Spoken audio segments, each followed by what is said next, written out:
Bu saldırıyı yapan veya yaptıranlar her kim olursa olsun bunları nefretle lanetliyoruz.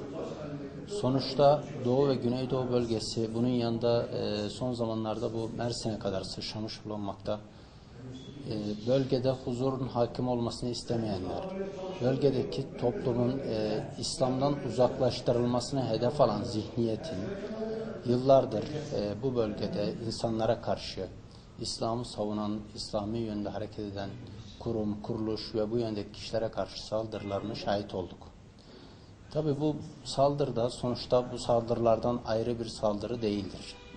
Yapanlar bu bölgede özellikle bu insanların çevreye huzurun hakim olmasını istemeyen, insanların İslam'dan kopmasını hedef alan kişilerdir. O nedenle biz Saadet Partisi olarak öncelik olarak en temel bakış açımız şudur: Müslümanlar birbirlerinin kardeşleridir ve birbirlerinin velileridir. O nedenle Müslümanların dayanışma halinde hareket etmesi lazım.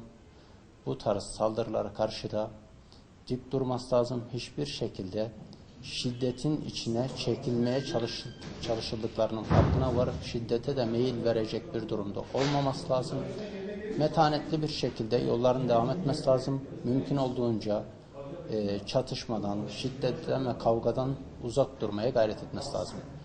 Çünkü burada asıl hedef Müslümanları şiddetin içine çekip, Müslümanları karşılarına alıp işte bu bölgede huzuru ortadan yok edip sonuçta İslami cemiyetlerin, İslami camiaların toplumun uyandırılması yönünde attığı adımlara engel olmaktır.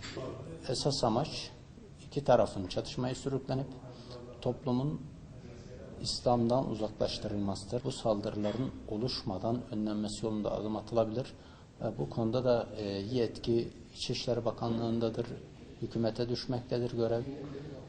Umuyoruz hükümet de gerekli adımı atar.